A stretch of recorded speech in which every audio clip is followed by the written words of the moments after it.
What is going on, everybody? My name is Conor Lawler. Welcome back to a week of Hero or Zero here on the Heroes for Hire podcast. We are back again talking one comic book character as we do every single week. We talk their good points and their bad points, so we generally just give you a bit of a rundown of everything to do with that character. Now, I am not joined as always by my partner in crime, my best pal, Mr. Shaun Mead. He's away this week, so I am recording this all on my lonesome. So I decided what we could do is we could talk about a character that is a bit, he's one of my secret favourites just because he started shit and then he had that whole thing where a good comic book writer comes in, makes him really good later on. So yeah, if this is your first episode, you don't have to do anything. Don't worry about it. But if it is your second and above, I would really appreciate a like, a follow. 5 stars on Spotify would really, really help us out. It's the 3 dots at the top. Just click on that, rate the show. 5 stars if you're very kind, or you can tell a friend. Just tell one human being that we exist. Obviously, them's are the rules. But yeah, so if this is your first Hero Zero, by the way, we've hundreds of these. We've covered lots of DC characters and Marvel characters. I do DC characters, Shaun does Marvel characters. So this week I am going to be covering a character from the Batman villain kind of area. He's part of that whole gang, but not really the one you think of first. That's right, I am going to be covering Catman. Look, I know there's a Catwoman and I know there's a Batman. Now, what if, and I'm just throwing it out there, Bill Finger and Jim Mooney around 1963 said, what if we took those characters and just came up with a very similar character but just changed the homework slightly so they don't know we're copying? That's exactly what happened, because we have Thomas Blake, otherwise known as Catman. His first appearance was in January 1963. Now, Thomas, or Catman, a pretty run-of-the-mill Silver Age C-list villain. I'm going to be honest with you, for decades. And so he's one of those characters that comes along in the 60s when they were kind of just coming up with ideas, throwing a lot of shit at the wall, seeing what sticks. And he just kind of appeared and then just kind of disappeared for 40 years because he was just a bit of a joke. And you could only do it so many times that he turns up and gets the ever-loving shit beaten out of him, and then eventually he's like, hang on, I might leave. If they have other characters such as, I don't know, Joker or Two-Face, they might probably write a story about them before they think Catman's the way to go here. He's clearly the one to put Gotham in danger. So yeah, Detective Comics number 311. As I said, January 1963, Bill Finger, creator of Batman. Bob Kane did literally nothing. You can check that online. I'm sure there's probably some. This is my personal vendetta against Bob Kane. But it would be the equivalent of me saying I do this podcast by myself, and anyone who questioned me, I was like, I did. Don't fucking, I'm not lying to you. So yeah, Bill Finger, Jim Mooney came up with him. He got redesigned in 2005. So 1963 to 2005, long time. But Thomas Blake was the product of a rich, sadistic father and a trophy wife mother. Now this is what it's written. I don't know the woman. She's also fictional. So make it out what you will. His father was obsessed with grooming Thomas to be a man and constantly derided him, basically, for being a mama's boy, if you will. So his father is, and I don't want to stress this enough, a dickhead. And his father's a dickhead, and he's like, you need to stop being whinging. You need to stop your crying, and you need to start just being a man. Don't know what that means, but it's just vague enough in 1963 to work. So his father was just really abusive to him and his mother. When Thomas was 9 years old, his mother had enough and intended to leave his father. But Thomas's dad would not allow it because, remember the dickhead part there I just said? a complete dickhead. So he was like, no, you're not allowed leave. This is a loving relationship, you stupid bitch. I assume something along those lines. That's not an exact quote, but I'm filling in the gaps. And so Thomas's dad is like, no, you're not allowed leave. Thomas goes to grab a hunting rifle to come to the aid of his mother. So he's like, I'm going to get this knife or a gun and I'm going to help my mom get out of here and we're going to go free. His father and him struggle over the gun because remember, he's still only 9, and the gun goes off, shooting his mother in the chest. His father then phones the police to turn fucking Thomas in for the murder. So his dad is like, you look what you've done now. You've gone and shot your mother. Quick, I'm going to accuse my son of the murder. I'm a very good man. I'm obviously a stand-up person in the community. Just, good vibes all around for this guy. So his father phones the police and he's like, look, my son's after killing my wife. He's a bad egg. A bad egg is that little kid who's 9. But before he can get the words out to the police, Thomas stabs him with a hunting knife and then basically kills his father. So he's lost both parents. He's 9 years old. But despite everything, Tom Blake grew up to become very much like his father. He became a world famous trapper of jungle cats. And he turned to a life of crime basically because he had grown bored with hunting and he depleted his fortune a lot as well. He'd spent everything he had that his parents left him. And so he just spent his whole time just capturing jungle cats, going out, just finding them, capturing them. I'm assuming probably being a dickhead to them in general. And eventually he's like, I'm a bit bored of this. It's alright. It's not great. So he decides instead what he's going to do. Crime. Obviously. He's going to become a burglar who commits his crimes in a catsuit made out of an ancient African cloth he believed gave him a cat's 9 lives. The costume was even modelled after a Catwoman's disguise just because he was like, well, I mean, I could become a vigilante, but Batman is kind of already working in Gotham. I don't really want to take his kind of deal, so I'll just become Catman, commit crimes, and everyone will say, good job, Thomas, you've done it again. What a guy.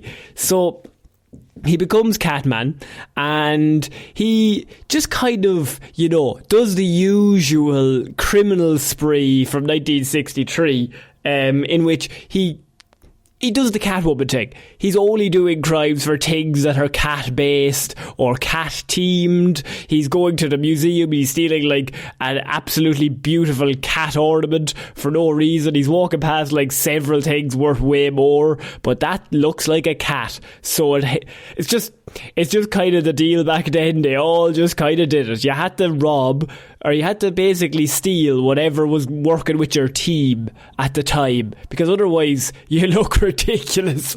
Everybody would be laughing at you. If he went in and started stealing paintings, people would be like, you're not paint man, you're cat man. Get back in there and steal that cat that's worth half the price. Get back in there now. So he starts his criminal spree, stealing cat statues. Batman and Robin eventually deduce his criminal identity almost immediately. 1963, remember. So Batman and Robin show up and they beat the shit out of him. He's in a giant cat robot, by the way, in one of these first stories, which is a fantastic move.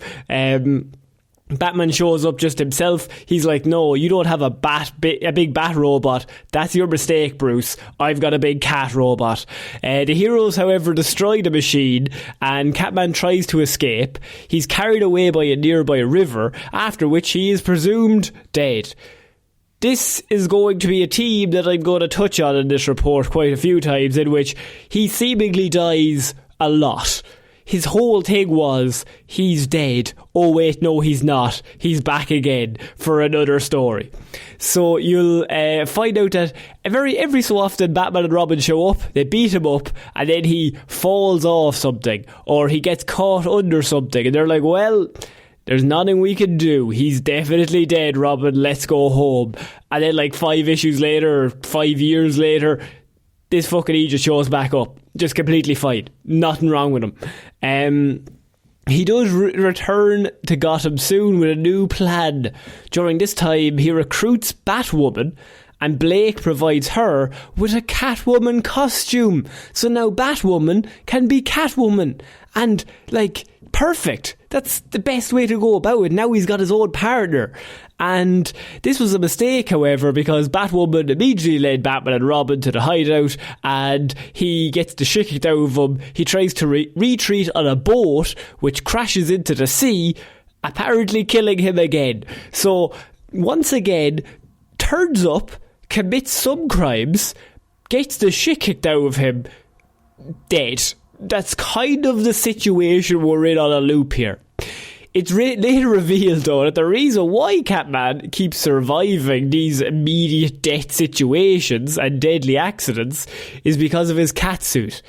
And this is how they wrote it, is that it has a magical cloth that grants the wearer 9 lives, just like a cat. So Catman learns of this, and he starts using it to his advantage, escaping from Batman and Robin by exposing his life, or leaping off high things, knowing that, well, it'll be fine, I've got 5 left. I'll just kill myself now and come back again.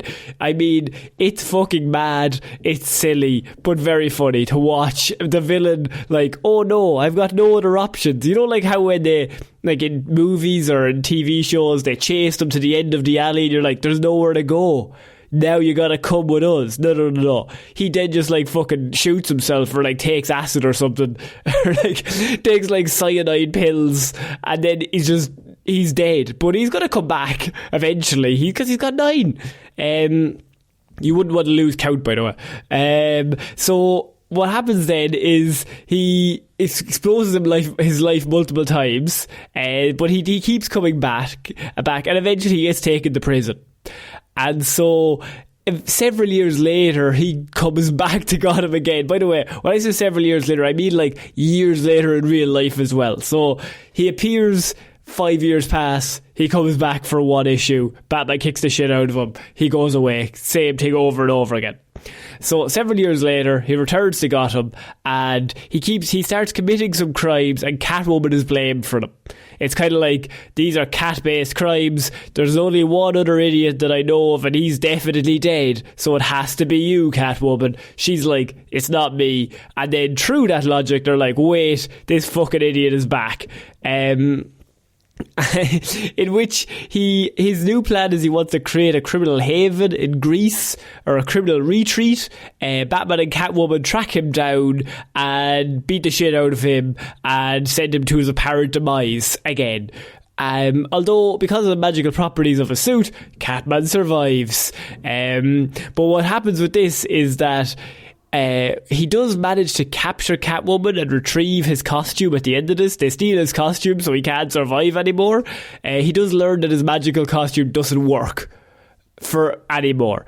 And why they did this is because obviously in comic books you can't have a character who just consistently dies. Eventually they will reach the number 9, or what will probably happen is a writer will forget what number they're on and let him survive, and then you have people like us writing in well, actually he's on now 10 lives, that's wrong, that kind of thing.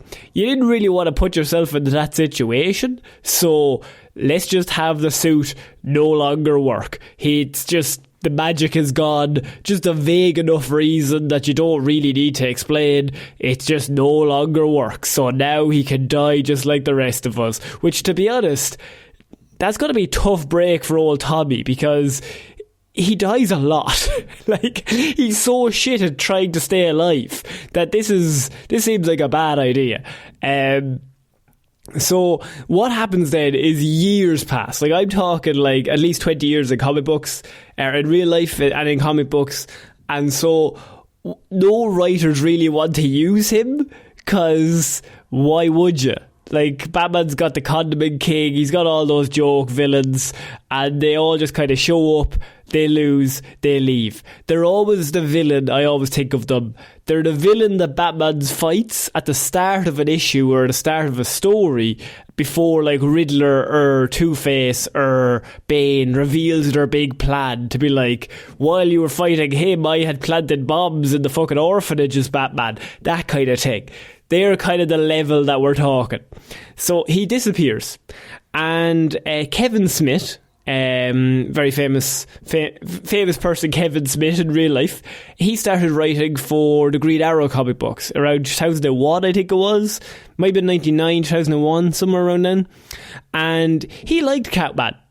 And he just kind of thought he was a ridiculous character, so he decided to bring him back in a story called The Archer's Quest. So he comes back in like an Oliver Queen Green Arrow storyline, and he resurfaces as a minor foe.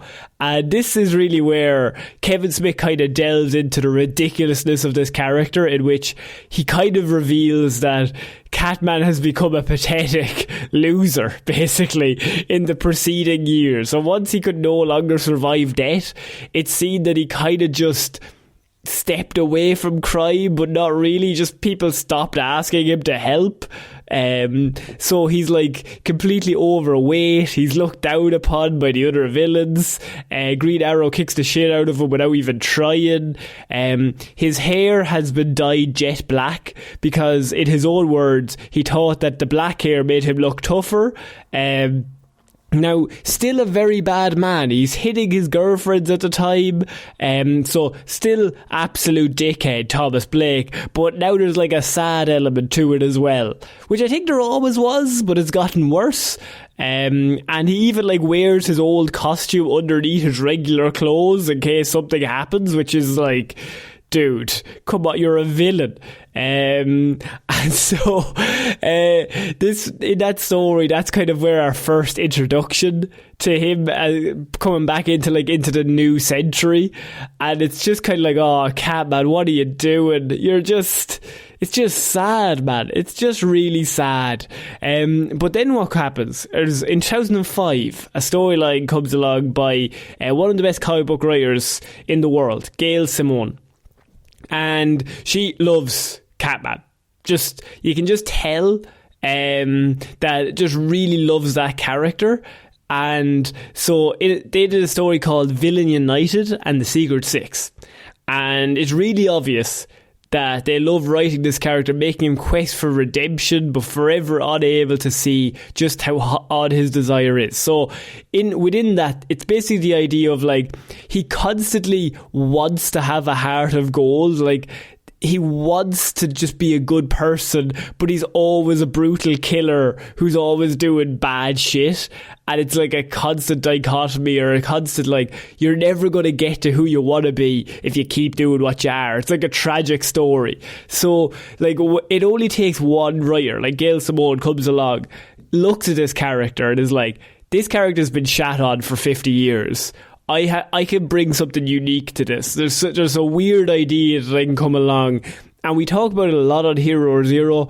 There's something really cool about a character that's been in the doldrums, that's just been kind of forgotten over the last 25 years, and then one writer comes along, whether it be Grant Morrison, Gail Simone, any of them over the last 25 years, just kind of looks at them and just takes a liking to whatever it is. They just see like a glimmer of something. Well, I don't know what it is, but they just see something that they're like, I could work with that, or I have a cool idea for that. And when they start doing it, you find like readers immediately hold on to that, because there's nothing better than seeing like somebody who's a loser, and then you can kind of change it up and you can turn it into a crowd favourite. Like, it's a cult favourite, if you will. And so Catman, he, in this story, Gail Simone sets it up that instead of, after all of his embarrassments, after all of his just like, he's overweight now, Green Arrow's kicking the shit out of him, he's just a loser, a complete loser. So the 2001 story with Kevin Smith was the last straw. And what he does is he basically attempts to remake himself as a man. And we have a Rocky montage moment in which he goes back to Africa and begins living amongst a pride of lions. That is how it's written. That like, he's just hit rock bottom. He's got nothing. I think he even thinks about like attempting his own, like, to take away his own life at one point. Like, it's just, he's gotten literally nothing. There's nothing left for him. He realizes that it's done. And so he goes back to Africa and lives amongst a pride of lions. He immediately loses all the weight and he regains his sense of self-worth. And not only that, his fighting skills. So he becomes like a complete fucking killer in hand-to-hand combat, just living amongst lions. So he just like, you can see immediately how that is such a cool idea, that you take this run-of-the-mill, like, dumb character, put him in that situation for 6 months to a year and a half, and then that's a perfect origin straight away.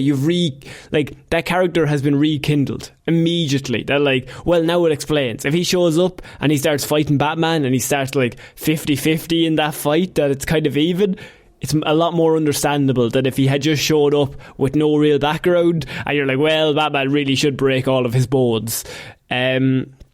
So this perfect existence, however, so he's gone back and he's not even trying to do crime. He's just a warrior now in nature. And this perfect existence, however, would be shattered by the arrival of recruiters from the secret society of supervillains. So they hear that he's like, they've heard of the stories of Catman's been in that jungle for a year and a half. He knows his fucking shit. He's been out there with the pride of lions. He's a complete badass now. So they go to try and recruit him into the society of supervillains. And he turns them down. He refuses, which obviously they do not like, because it was one of those where like, well, we like you now. And Catman's like, yeah, but you didn't like me before. This is who I am now. I'm not a villain. I'm not a hero. I'm just here. This is who I am. They didn't really take too kindly to being refused. And as it was embarrassing to have a nobody like Catman refuse them. That's what they describe it as. It's a nobody refusing them. So Catman, he refuses and then he goes off to do something else. And when he comes back, the entire family of lions that he was with have been slaughtered. So they didn't take kindly at all to what his rejection. Catman immediately vows revenge against the society and is subsequently recruited into the Secret Six. And together the Secret Six waged war against the society. So like, Secret Six, they hear about this immediately. They're like, Catman, you can join us. We're going to fight the Secret Society of America. Secret Society of Supervillains, I should say. But like, Secret Six also, by the way, they're villains as well. But they're like, they don't want to join the supervillain group, so they're like their own 6 villains and they're just going to fight them. When he found out it had been Deadshot who had performed a hit on his pride, he was furious. But Deadshot actually apologised to him and Catman forgave him, weirdly, and they kind of became like weird friends. During this time he also underwent a relationship with fellow Secret Six member Cheshire, who we covered on the show last week with Roy Harper, or sorry, 2 weeks ago with Roy Harper. And Cheshire actually has a child with Roy Harper and also a child with Thomas Blake Jr. because she gives birth to Thomas Blake Jr. is the child. So Thomas Blake is Catman, and then him and Cheshire have a child called Thomas Blake Jr. During the Battle of Metropolis, he fights with the Secret Six for a long time, and Cheshire is there, and then eventually they decide to strike out on their own as neither heroes or villains, but rather mercenaries. They're not villains, they're not heroes, they just kind of do shit for money. That's all they are at the moment, which is kind of like a long way from where he came from, of man who is based off a cat. Now, to be fair, during like the Battle for the Cowl storyline, which is a storyline in like 2007, 2008, when Batman dies in comic books, Gotham has no Batman, and then like the whole place is going insane. All the villains are like trying to take over. He is seen actually defending Gotham from other evildoers. So he's like fighting for Gotham at that point. And the civilians even refer to him as a hero.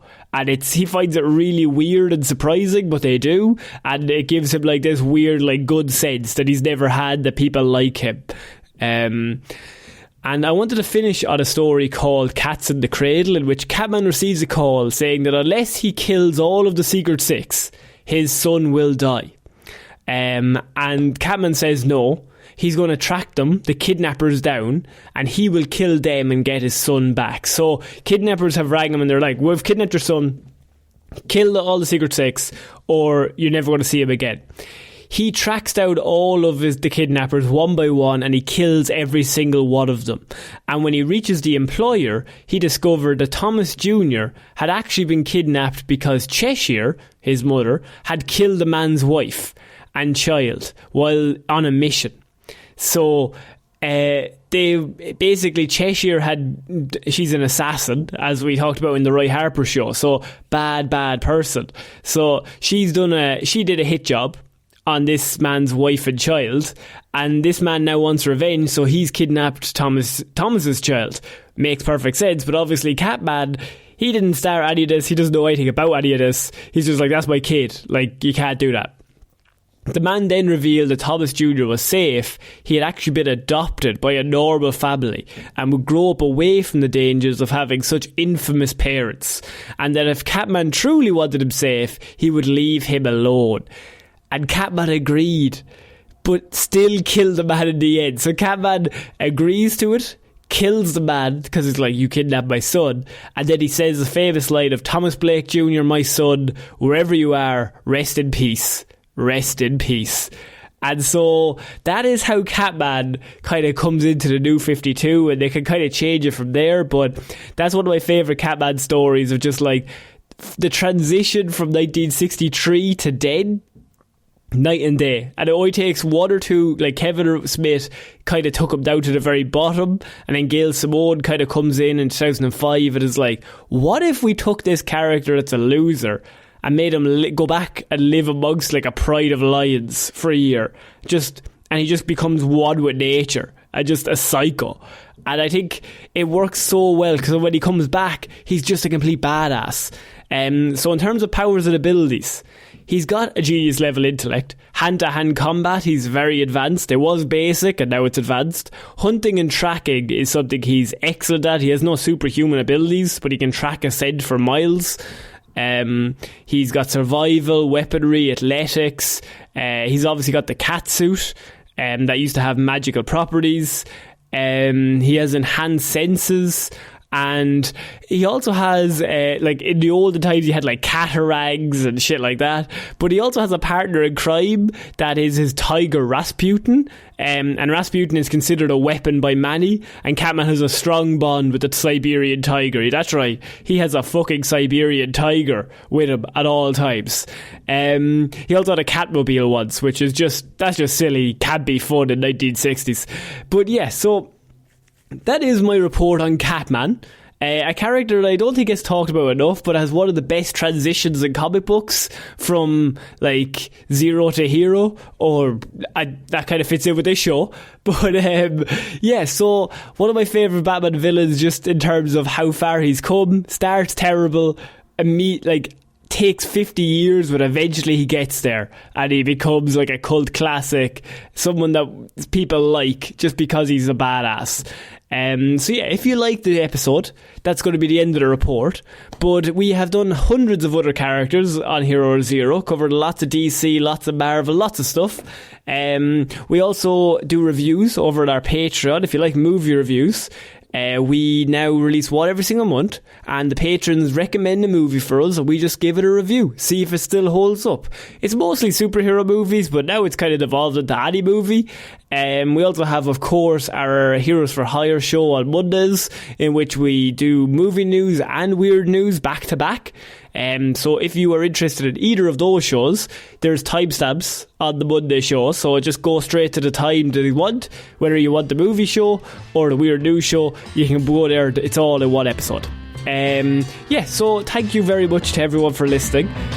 Shout out to all the patrons, you're all legends. And just tell one human being that we exist. So I've been Conor Lawler, and we shall see you all next week, guys. Bye.